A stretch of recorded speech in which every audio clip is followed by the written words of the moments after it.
Video में हमने ग्राम सभा के बारे में देखा था और उनके फंक्शंस के बारे में देखा था। अब हम स्टार्ट करेंगे ग्राम पंचायत के बारे में। Gram Panchayat is set up in village with a population of more than 600, यानी कि अगर छोटा सा गांव था तो वहाँ की सारी पॉपुलेशन ग्राम सभा के अंदर आ जाएगी जो 18+ हो। और ग्राम पंचायत के अंदर कौन से मतलब विलेजेस को ऐड किया जाएगा जहाँ की पॉपुलेशन 600 से ज्यादा हो, यानी कि 600 से ज्यादा पॉपुलेशन है उस एरिया में क्या होगी, ग्राम पंचायत होगी। If the population of village is less than that it is grouped together with another village in one panchayat. और अगर किसी गांव में 600 से पॉपुलेशन कम हो तब क्या किया जाता है, समझ लो किसी गांव में 200 या 300 है तो हम ऐसे ही कुछ 2-3 गांवों को मिलाकर एक ग्राम पंचायत बना देते हैं। अब Gram Panchayat is elected for a 5-year term. और ये जो ग्राम पंचायत बनाई जाती है वो 5 साल की होती है, यानी कि 5 साल के बाद में नई ग्राम पंचायत इलेक्ट की जाती है, नए रिप्रेजेंटेटिव चूज किए जाते हैं। The members of the Gram Sabha elect some representatives from themself to form Gram Panchayat. हमने देखा था ना कल कि ग्राम सभा में सारे मेंबर्स जो होते हैं वो खुद अपने में से एक रिप्रेजेंटेटिव चूज करते हैं। एक नहीं मतलब बहुत सारे होते हैं जो ग्राम पंचायत के मेंबर होते हैं। तो ग्राम पंचायत के मेंबर कौन चूज करते हैं, ग्राम सभा के member. The number of members can be from 7 to 31, यानी कि ग्राम पंचायत के मेंबर्स 7 भी हो सकते हैं, 7 से ज्यादा यानी कि 31 से कम, यानी 7 to 31 के बीच में हो सकता है। Every gram panchayat is divided into wards that is smaller areas। हर ग्राम पंचायत में जैसे एक पर्टिकुलर विलेज है वहां पर ग्राम पंचायत है, तो उस ग्राम पंचायत में छोटे छोटे से वार्ड होते हैं और उस वार्ड्स को हम छोटे छोटे स्मॉलर एरिया में मतलब छोटे छोटे एरियाज होते हैं उनको हम वार्ड्स कहते हैं। Each ward elect a representative who is known as the ward member या फिर पंच, और हर वार्ड से एक रिप्रेजेंटेटिव चूज किया जाता है। छोटा सा एरिया होता है, सभी लोग उसमें से एक वार्ड मेंबर चूज करते हैं जिसको हम पंच भी कहते हैं। The Gram panchayat has also an elected head who is called the sarpanch और प्रधान। और जो सारे पंच होते हैं ना वार्ड मेंबर्स, अब उन सब में भी एक होता है सरपंच, यानी कि हेड होता है इन सब का, तो उसको हम प्रधान भी बोल सकते हैं, सरपंच भी बोल सकते हैं। अब सरपंच के बारे में डिटेल से देखते हैं कि सरपंच क्या करता है, उनके क्या काम होते हैं। The sarpanch is chosen from the elected member of the Gram Panchayat, यानी कि जो हमने ग्राम सभा के मेंबर्स ने ग्राम पंचायत के मेंबर चूज किए। अब ये जो ग्राम पंचायत के जो मेंबर थे वो मिलकर अपने में से क्या चूज करेंगे, एक हेड चूज करेंगे, एक सबसे बड़ा अध्यक्ष चूज करेंगे जिसको हम बोलते हैं sarpanch. This person looks after the work of gram panchayat and presides over its meeting। अब सरपंच का काम क्या होता है कि वो ग्राम पंचायत कैसे काम कर रही है, बाकी मेंबर्स उनके काम को देखना और मीटिंग लेते हैं। मीटिंग में आगे के फ्यूचर के बारे में डिस्कस किया जाता है। The sarpanch also takes care of the development work in the village। साथ में जहाँ की वो मतलब सरपंच है उस एरिया की सारी जिम्मेदारी किसकी होती है, सरपंच की होती है। वो देखता है कि गाँव में डेवलपमेंट ढंग से हो रहा है या नहीं हो रहा है। He or she is assisted by a deputy sarpanch who is also elected। और उसकी हेल्प करने के लिए एक डिप्यूटी सरपंच होता है, यानी कि उपाध्यक्ष होता है, वो भी इलेक्ट ही किया जाता है।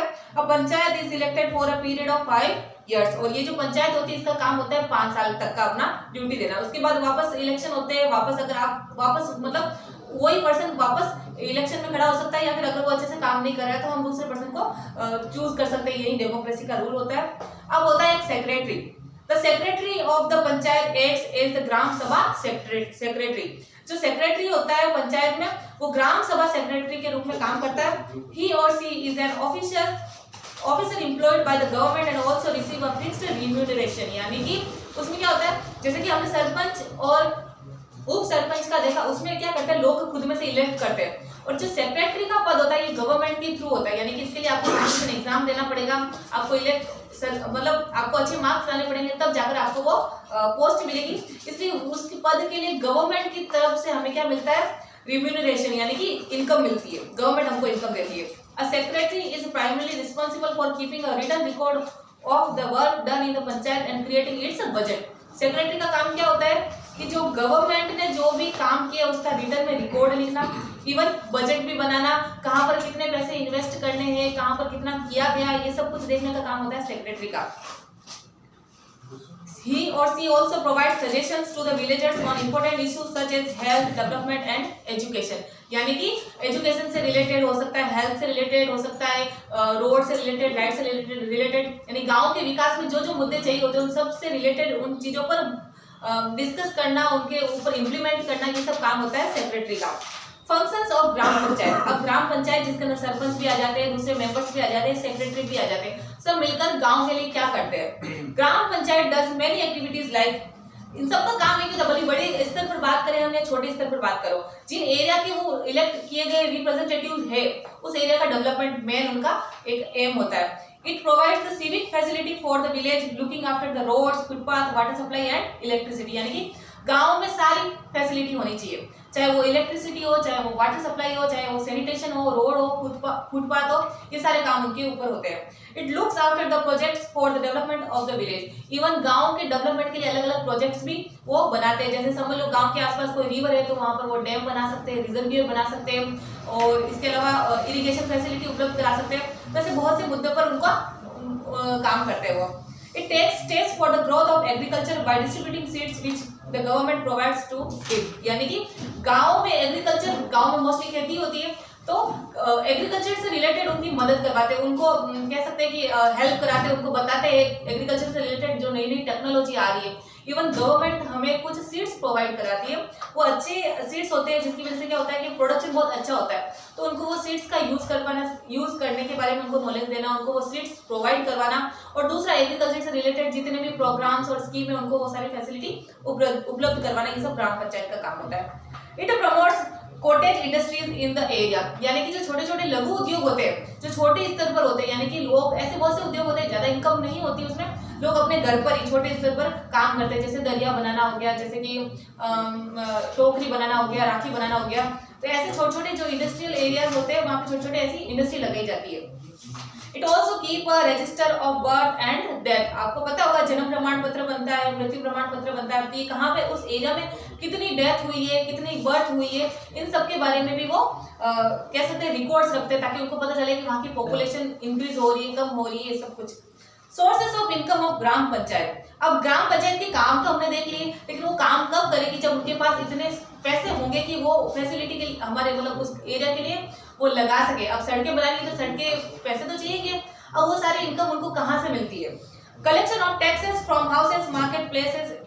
यानी कि जो घर से वो टैक्स लेते हैं, मार्केट से टैक्स लेते हैं, या दूसरे जो एरिया होते हैं वहां से वो टैक्स लेते हैं, वो टैक्स या वो रिवेन्यू उनका इनकम की हेल्प मतलब इनकम के थ्रू उनकी मदद करता है। Government schemes funds receive through various department of the government through the जनपद। यानी कि गवर्नमेंट की बहुत सारी ऐसी स्कीम लॉन्च होती है, उसकी हेल्प से भी उनको पैसे प्रोवाइड होते हैं, और अलग अलग डिपार्टमेंट में भी गवर्नमेंट उनको पैसे देती है। एग्रीकल्चर वाले एग्रीकल्चर के लिए पैसे देता है, कोई और रिसोर्सेज वाले रिसोर्सेज के लिए देता है, तो उनकी मदद से भी वो गांव के विकास कर सकते हैं।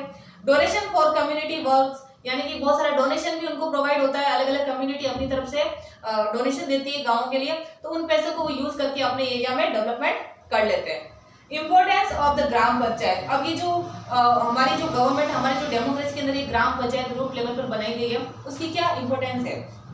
It is the main organization responsible for providing the benefits of a community life to people staying in the rural area। गांव में मोस्टली क्या होता है, ऐसे लोग रहते हैं जिनको सारी फैसिलिटी उपलब्ध नहीं हो पाती। आपने भी देखा होगा सिटी में हमें सारी फैसिलिटी मिलती है, गांव में इतनी नहीं मिलती, तो गांव तक वो सारी फैसिलिटी उपलब्ध कराई जाए, इसलिए ग्राम पंचायत को रखा गया है, ताकि वो सारी उनको सुविधाएं वहां पर दे सके। It is also responsible for the development of village and it's people. यानी कि गांव का विकास और वहां पे रहने वाले लोगों का विकास, ये उसकी मेन रिस्पॉन्सिबिलिटी होती है। It provide social justice to the people living under it. यानी कि गांव में भी छोटी मोटी बातों पर बहस हो जाती है, लड़ाई झगड़े हो जाते हैं, डिस्प्यूट्स हो जाते हैं, कॉन्फ्लिक्ट हो जाते हैं, तो उनका सोल्यूशन कौन करेगा? ग्राम पंचायत करेगी। Has a system like the gram panchayat and the gram sabha play an important role in the process of governance at the basic level। यानी कि रूट लेवल पर, बेसिक लेवल पर अगर गांव की जो सरपंच है या फिर ग्राम पंचायत, ग्राम सभा है, ये अपने रोल अच्छे से निभाएगी तो डेवलपमेंट अच्छे से हो पाएगा। तो ये हमारा ग्राम पंचायत का खत्म हो गया है। एक थोड़ा सा ग्राम पंचायत एंड ग्राम सभा का है, वो थोड़ा सा मैं बता देती हूँ। The panchayati raj system was introduced to encourage people's participation at the grass root level. अब क्या होता है, हर व्यक्ति तो प्राइम मिनिस्टर नहीं बन सकता, प्रेसिडेंट नहीं बन सकता, तो अलग अलग एरिया पे सब लोगों को चांस दी जाती है कि वो आगे आए और अपने आप को प्रूव करे और अपने एरिया के लिए डेवलपमेंट के लिए कुछ करे। द ग्राम सभा is responsible for ensuring the success of the panchayati raj system at the village level. अब ग्राम पंचायत के लिए जो मेंबर चूज किए जाते हैं वो कहाँ से किए जाते हैं? ग्राम सभा में सारे मेंबर्स चूज करते हैं, तो ग्राम सभा रिस्पॉन्सिबल होती है कि कैसी ग्राम पंचायत होगी, वो किस प्रकार से काम करेगी। The role of the local people in conducting social audit, it is important aspect of the Gram Sabha. यानी कि लोगों का क्या काम होगा, कैसे होंगे, ये सब ग्राम सभा पे डिपेंड होगा। यानी कि ग्राम सभा और ग्राम पंचायत हम कह सकते हैं एक दूसरे पर इंटरडिपेंडेंट है, यानी कि ग्राम सभा के मेंबर ही ग्राम पंचायत को चूज करते हैं और ग्राम पंचायत की एक कह सकते हैं जवाबदेही होती है कि वो अच्छे से काम करे ताकि नेक्स्ट इलेक्शन में उनको वापस खड़ा किया जा सके। तो ऐसा कुछ ग्राम सभा का और ग्राम पंचायत के फंक्शंस होते हैं, उनके इनकम के सोर्स होते हैं। नेक्स्ट क्लास में हम न्याय पंचायत के बारे में पढ़ेंगे। Thank you.